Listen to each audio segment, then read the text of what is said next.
ഉന്നതി വെടിഞ്ഞവനേ, മണ്ണിൽ താണു വന്നവനേ. ഉന്നതി വെടിഞ്ഞവനേ, മണ്ണിൽ താണു വന്നവനേ. എനിക്കായിട്ടല്ലയോ ക്രൂശിങ്കൽ ജീവനെ തന്നത്, എനിക്കായിട്ടല്ലയോ ക്രൂശിങ്കൽ ജീവനെ തന്നത്. യേശുവേ രക്ഷാദായക, നിന്റെ സന്നിധേ വരുന്നു. എന്റെ പാപഭാരവുമാ വല്ലഭ ഏകൂരക്ഷയേ. എന്റെ പാപഭാരവുമാ വല്ലഭ ഏകൂരക്ഷയേ. Praise the Lord, praise the Lord. പ്രാർത്ഥിക്കാം. ഞങ്ങൾക്ക് വേണ്ടി ജീവൻ വെച്ച ഞങ്ങളുടെ വാഴ്ത്തപ്പെട്ട രക്ഷിതാവേ, നിൻ്റെ വചനം ശ്രദ്ധിക്കാനും മനസ്സിലാക്കാനും ഞങ്ങളുടെ ഹൃദയങ്ങളെയും മനസ്സുകളെയും തുറക്കണമേ. ആമേൻ. ഇന്ന് ഒരു വിഷയം നമ്മൾ ചിന്തിക്കാൻ ആഗ്രഹിക്കുന്നു. അതിന് ഒരു തലവാചകമായിട്ട് പറഞ്ഞാൽ, കണ്ണുനീരിന് മറുപടി തരുന്ന ദൈവമാണ് നമുക്കുള്ളത്. കണ്ണുനീരിന് മറുപടി തരുന്ന ദൈവമാണ് നമുക്കുള്ളത്. ഒരു അത്ഭുത സംഭവം തന്നെയാണ് ഇന്ന് നമ്മൾ ചിന്തിക്കാൻ പോകുന്നത്. മരണമൊഴി ലഭിച്ച ഒരു രാജാവിന് ദൈവം 15 വർഷങ്ങൾ കൂടെ ജീവൻ നീട്ടിക്കൊടുക്കുന്ന സംഭവമാണ്. തികഞ്ഞ ദൈവഭക്തൻ, ഉറച്ച വിശ്വാസി, ഇസ്രായേൽ ജുദ എന്ന സ്ഥലത്ത് വിഗ്രഹാരാധന പരിപൂർണമായി നിരോധിച്ചവൻ, ദേവാലയം ശുദ്ധീകരിച്ചവൻ എന്നീ നിലകളിലെല്ലാം എണ്ണപ്പെട്ട ഒരു വ്യക്തിത്വമായിരുന്നു ആഹാസിന് ശേഷം ജുദിയ ഭരിച്ച ഹെസക്കിയ രാജാവ്.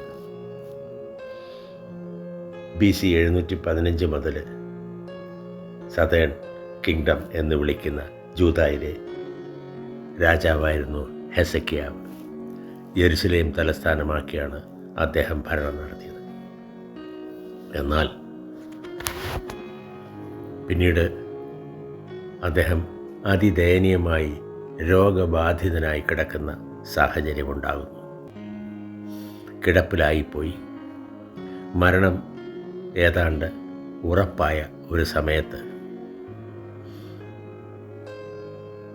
പ്രവാചകനായ യെശയ്യാവ് അദ്ദേഹത്തെ സമീപിച്ച് ചില കാര്യങ്ങൾ പറയുന്നു.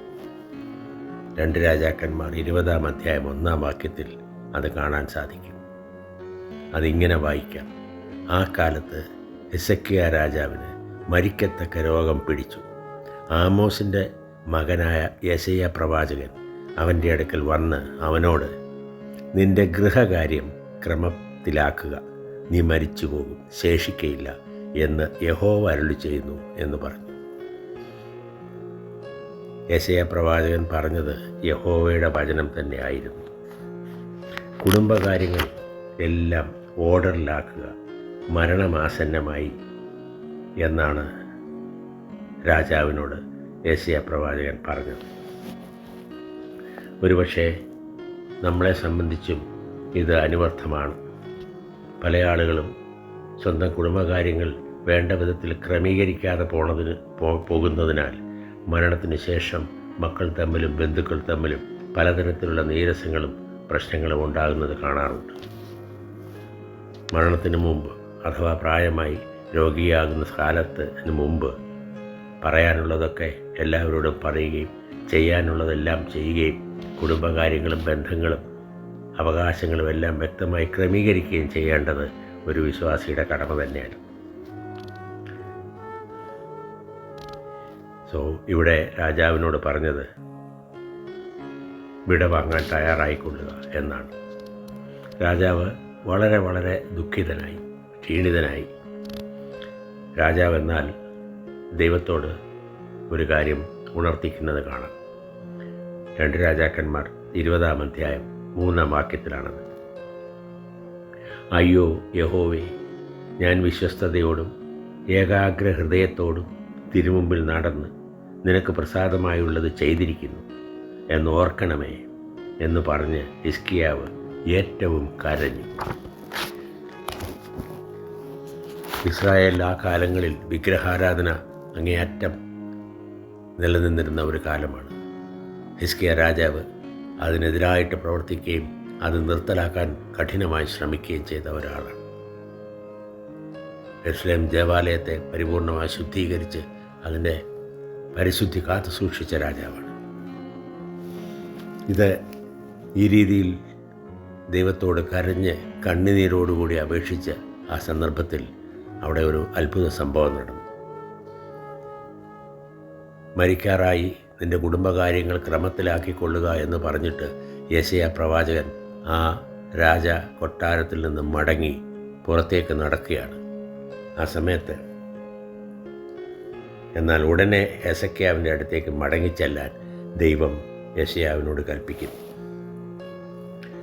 2 രാജാക്കന്മാരുടെ 20-ന്റെ 4-5-6 വാക്യങ്ങളിൽ ഇത് കാണാം. എന്നാൽ യെശയ്യാവ് നടുമുറ്റം വിട്ടു പോകുന്നതിന് മുമ്പേ അവൻ യഹോവയുടെ അരുളപ്പാടുണ്ടായത് എന്തെന്നാൽ, നീ മടങ്ങിച്ചെന്ന് എൻ്റെ ജനത്തിൻ്റെ പ്രഭുവായ ഹെസക്കിയാവിനോട് പറയേണ്ടത് എന്തെന്നാൽ, നിൻ്റെ പിതാവിൻ്റെ ദൈവമായ ദാവീദിൻ്റെ ദൈവമായ യഹോവ ഇപ്രകാരം അരുളി ചെയ്യുന്നു, ഞാൻ നിൻ്റെ പ്രാർത്ഥന കേട്ടു, നിൻ്റെ കണ്ണുനീർ കണ്ടിരിക്കുന്നു, ഞാൻ നിന്നെ സൗഖ്യമാക്കും. 3-ാം ദിവസം നീ യഹോവയുടെ ആലയത്തിൽ പോകും, ഞാൻ നിൻ്റെ ആയുസ്സിനോട് 15 വർഷം കൂട്ടും. എത്ര അത്ഭുതകരമായ ഒരു തീരുമാനമാണ് ദൈവം തൻ്റെ ദാസന് വേണ്ടി അവിടെ എടുക്കുന്നത്. ഞാൻ നിൻ്റെ ആയുസ്സിനോട് 15 സംവത്സരം കൂട്ടും എന്ന് സർവശക്തനായ ദൈവം ഹെസക്കിയ രാജാവിനോട് പറയുകയാണ്. എന്തായിരിക്കും സർവശക്തനായ ദൈവം യെശയ്യാ വഴി നടത്തിയ പ്രവചനം മാറ്റിപ്പറയാൻ കാരണം? അതിന് കാരണം ഇതാണ്. ഹൃദയം നുറുങ്ങി കണ്ണുനീരോടുകൂടിയുള്ള പ്രാർത്ഥന ദൈവം ശ്രദ്ധ വെച്ച് കേൾക്കും, ഉടനെ മറുപടിയും കൊടുക്കും. അല്ലേ? ഹൃദയം നുറങ്ങി ഹിസ്കിയാ രാജാവ് പ്രാർത്ഥിച്ചത് ദൈവത്തിൻ്റെ മനസ്സിനെ മാറ്റാൻ വരെ സാധിച്ചു എന്നാണ്. ഇതുപോലെ മറ്റൊരു പ്രാർത്ഥനയും നമ്മൾ കേട്ടിട്ടുണ്ടില്ലേ? നീ രാജാവായി വരുമ്പോൾ എന്നെ ഓർത്തുകൊള്ളണമേ എന്ന് വലതുഭാഗത്ത് കിടന്ന കള്ളൻ പറയുമ്പോൾ ഉടനടി അതിന് മറുപടി കൊടുക്കുന്ന നമ്മുടെ രക്ഷകനായ യേശുവിനെ നമ്മൾ കാണുന്നു. നീ എന്നോടുകൂടി പർദീസയിലിരിക്കും. കുരിശിലെ കള്ളൻ്റെ അപേക്ഷയ്ക്ക് ഉടനെ ഉത്തരം കിട്ടി. മരണം മുന്നിൽ കണ്ട സകല ആശകളുമറ്റ ആ മനുഷ്യൻ്റെ അപേക്ഷ ദൈവം മാനിക്കുന്നതാണ് കാണുന്നത്. ഇന്ന് നീ എന്നോടൊപ്പം പർദീസയിലിരിക്കും. വിശ്വസ്തനും ഭക്തനുമായ ഹെസക്കിയയുടെ സേവനം വീണ്ടും ദൈവത്തിന് ആവശ്യമായിരുന്നു. ജൂദായിക്ക് നല്ല ഒരു നേതാവ് ആവശ്യമായിരുന്നു. അതെല്ലാം കണക്കിലെടുത്തുകൊണ്ട് ഹെസക്കിയ രാജാവിനെ ദൈവം വീണ്ടും ആയുസ് നീട്ടിക്കൊടുത്ത് നിലനിർത്തുന്നതാണ് നമ്മൾ കാണുന്നത്. ഇവിടെ നമ്മൾ ശ്രദ്ധിക്കേണ്ട ഒരു കാര്യം, പലപ്പോഴും നമുക്ക് കഷ്ടപ്പാടും രോഗാവസ്ഥയും വിഷമസന്ധികളുമൊക്കെ വരുമ്പോൾ അത് ദൈവത്തോട് നമ്മളെ അടുപ്പിക്കുന്നതായി തീരാറുണ്ട്. നമ്മൾ സ്വയം ഒന്ന് പരിശോധിച്ച് നോക്കുക. പ്രാർത്ഥനയോടുകൂടി മുമ്പോട്ട് നീങ്ങുക, സമർപ്പണത്തോടുകൂടി മുമ്പോട്ട് പോയാൽ ദൈവം നമ്മളെ കൈവിടുകയില്ല. സങ്കീർത്തനം 119-ന്റെ 21 പറയുന്നു, നിൻ്റെ ചട്ടങ്ങൾ പഠിപ്പാൻ തക്കവണ്ണം ഞാൻ കഷ്ടതയിലായിരുന്നത് എനിക്ക് ഗുണമായി. വിശ്വാസത്തോടുകൂടിയുള്ള പ്രാർത്ഥന വിടുതൽ നൽകും, സൗഖ്യം നൽകും, പാപക്ഷമ നൽകും, സമാധാനം നൽകും. ജെയിംസ് ചാപ്റ്റർ 5:15 പറയുന്നു, എന്നാൽ വിശ്വാസത്തോടു കൂടിയ പ്രാർത്ഥന ദീനക്കാരനെ രക്ഷിക്കും, കർത്താവ് അവനെ എഴുന്നേൽപ്പിക്കും, അവൻ പാപം ചെയ്തിട്ടുണ്ടെങ്കിൽ അവനോട് ക്ഷമിക്കും എന്നാണ് പറയുന്നത്. അതുപോലെ തന്നെ യെശയ്യാ പ്രവാചകൻ്റെ പുസ്തകം 53-ാം അധ്യായം 5-ാം വാക്യത്തിൽ ഇങ്ങനെ കാണാം, എന്നാൽ അവൻ നമ്മുടെ അതിക്രമങ്ങൾ നിമിത്തം മുറിവേറ്റും നമ്മുടെ അകൃത്യങ്ങൾ നിമിത്തം തകർന്നു വിരിക്കുന്നു, നമ്മുടെ സമാധാനത്തിനായുള്ള ശിക്ഷ അവൻ്റെ മേലായി. അവൻ്റെ അടിപ്പിണരുകളാൽ നമുക്ക് സൗഖ്യം വന്നിരിക്കുന്നു. നമ്മുടെ പാപം അവൻ ചുമന്നു അല്ലേ? നമ്മുടെ രോഗം അവൻ ഏറ്റെടുത്തു അല്ലേ? നമ്മുടെ ശിക്ഷ അവൻ അനുഭവിച്ചു. നമുക്കുള്ള അടികൾ മുറിവുകൾ എല്ലാം അവൻ സഹിച്ചു അല്ലേ?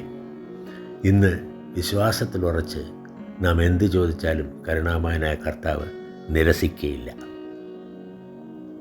വിശ്വാസത്തിൽ ഉറച്ച് കണ്ണുനീരോടുകൂടിയുള്ള പ്രാർത്ഥന ഒരിക്കലും അവൻ കേൾക്കാതിരിക്കുകയില്ല. നമുക്ക് ചുറ്റുപാടും എത്രയോ രോഗികളുണ്ട്, എത്രയോ ഏകാന്തരായ മനുഷ്യരുണ്ട്, എത്രയോ അവശത അനുഭവിക്കുന്നവരുണ്ട്, എത്രയോ വാർദ്ധക്യത്താൽ ബുദ്ധിമുട്ടുന്നവരുണ്ട്. അവർക്കെല്ലാം ആശ്വാസത്തിനും സ്വർഗീയ സമാധാനത്തിനുമായി ഈ നോമ്പുകാലത്ത് നമുക്ക് ആത്മാർത്ഥമായി പ്രാർത്ഥിക്കാം. ഞങ്ങൾക്കായി ജീവൻ തന്ന ഞങ്ങളുടെ രക്ഷിതാവേ, കണ്ണുനീരിൻ്റെ മുമ്പിൽ മനസ്സലിയുന്ന കർത്താവേ, ഈ നോമ്പുകാലം ഞങ്ങളോട് ഇടപെടണമേ. തെറ്റുകളും കുറ്റങ്ങളും പോരായ്മകളും പൊറുക്കണമേ. നിൻ്റെ രക്ഷയുടെ സന്തോഷം ഞങ്ങളിൽ നിറയ്ക്കണമേ. ആമേൻ. എന്റെ രോഗം നീ വഹിച്ചു, എന്റെ ശാപം നീക്കി മുറ്റും. എന്റെ രോഗം നീ വഹിച്ചു, എന്റെ ശാപം നീക്കി മുറ്റും. നിനക്കായിട്ടെന്നും ഞാനിനി ജീവിക്കും നിശ്ചയം. നിനക്കായിട്ടെന്നും ഞാനിനി ജീവിക്കും നിശ്ചയം. യേശുവേ രക്ഷാദായക, നിന്റെ സന്നിധേ വരുന്നു. എന്റെ പാപ ഭാരവുമാ വല്ലഭ ഏകൂരക്ഷയേ. എന്റെ പാപ ഭാരവുമാ വല്ലഭ ഏകൂരക്ഷയേ.